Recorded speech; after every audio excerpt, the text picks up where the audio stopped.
Gold trusted gold buyers తాకట్టులో ఉన్న బంగారాన్ని విడిపించి ఈ రోజు ఉన్న మార్కెట్ ధరకే కొనబడును. మరిన్ని వివరాలకు సంప్రదించండి 7771077720. నమస్తే, వెల్కమ్ టు ఆర్టీవీ. నేను సచిన్. టీమిండియా ఫ్యాన్స్ కు మరో షాకింగ్ న్యూస్. భారత veteran cricketer Cheteshwar Pujara international cricket కు రిటైర్మెంట్ ప్రకటించాడు. రాహుల్ ద్రావిడ్ తర్వాత టీమిండియా నయా వాల్ గా పేరొందిన చేతేశ్వర్ పుజారా తన 20 ఏళ్ల క్రికెట్ కెరీర్ కు వీడ్కోలు పలికాడు. అన్ని ఫార్మాట్ల నుంచి రిటైర్మెంట్ తీసుకున్నట్లు చెప్పుకొచ్చాడు. ఈ మేరకు సోషల్ మీడియాలో భావోద్వేగ పోస్ట్ చేశాడు పుజారా. టీమిండియా జెర్సీ ధరించడం, జాతీయ గీతం పాడటం, ప్రతి మ్యాచ్లో ఎలాగైనా గెలవాలనే తపన, ఇవన్నీ కేవలం మాటల్లో చెప్పలేని అనుభవాలంటూ పోస్టులో చెప్పుకొచ్చాడు. అయితే ఎప్పటికైనా మంచి విషయాలకు ముగింపు పలకాల్సిందేనని, అందుకే అన్ని ఫార్మాట్ల క్రికెట్ నుంచి రిటైర్ కావాలని నిర్ణయించుకున్నట్లు చెప్పుకొచ్చాడు. ఈ సందర్భంగా కెరీర్ ఎదుగుదలకు తోడ్పాటు అందించి తనకు అండగా నిలిచిన ప్రతి ఒక్కరికి ధన్యవాదాలు చెప్పాడు పుజారా. రాజ్కోట్ కుర్రాడికి భారత క్రికెట్లోకి అడుగు పెట్టాలనే కల నెరవేరిందని, ఎన్నో అవకాశాలు, ఎంతో అనుభవం, దేశం కోసం ప్రాతినిధ్యం వహించడం గౌరవంగా భావిస్తున్నానంటూ భావోద్వేగ పోస్టు చేశాడు పుజారా. 2005లో దేశీయ క్రికెట్లో తొలి మ్యాచ్ ఆడిన చేతేశ్వర్ పుజారా భారత్ తరపున ఎన్నో విలువైన ఇన్నింగ్స్ ఆడాడు. 2010లో పుజారా అంతర్జాతీయ క్రికెట్లోకి అడుగుపెట్టాడు. బెంగళూరులో ఆస్ట్రేలియాతో జరిగిన టెస్ట్ మ్యాచ్తో అరంగేట్రం చేశాడు.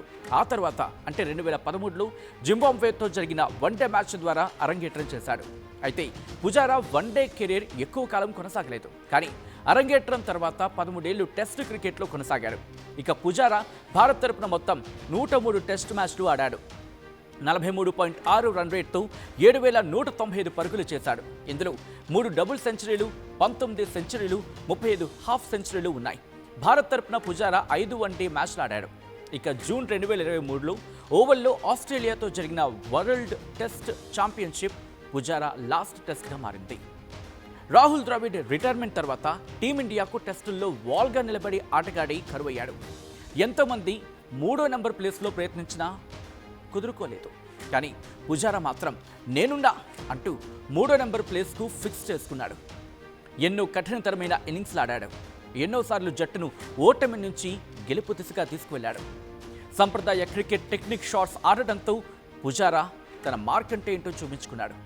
బజ్ బాల్ దిశగా మారుతున్న టెస్ట్ క్రికెట్లో క్లాసిక్ షాట్స్ ఆడి వారి వా అనిపించుకున్నాడు. పుజారా డిఫెన్స్ చూస్తూ ఉంటే కొన్నిసార్లు రాహుల్ ద్రావిడ్ను చూసినట్లు అనిపిస్తుందని చాలామంది క్రికెట్ అభిమానులు కామెంట్స్ కూడా చేశారంటే అర్థం చేసుకోవచ్చు. దశాబ్ద కాలంగా భారత జట్టులో నెంబర్ 3లో పుజారా కీలక పాత్ర పోషించాడు. స్వదేశంతో పాటు విదేశాల్లో టీమిండియా సాధించిన కీలక టెస్ట్ విజయాల్లో కీ రోల్ పోషించాడు. ఇక రీసెంట్గా ఫిబ్రవరి 2025లో గుజరాత్లో జరిగిన ఫస్ట్ క్లాస్ మ్యాచ్ తన చివరి ఫస్ట్ క్లాస్ మ్యాచ్గా నిలిచింది. తెలుగులో న్యూస్కి ఫాస్టెస్ట్ యాప్ ఇప్పుడు టోటల్లీ న్యూ అవతార్లో జస్ట్ 5 సెకండ్స్లో కంప్లీట్ న్యూస్. సోషల్ మీడియాలో ట్రెండ్స్కి one stop solution. Live TV app voice search ఆప్షన్తో ఇప్పుడే డౌన్లోడ్ చేయండి లేదా అప్డేట్ అయిపోండి. యాప్ లింక్ డిస్క్రిప్షన్లో ఉంది.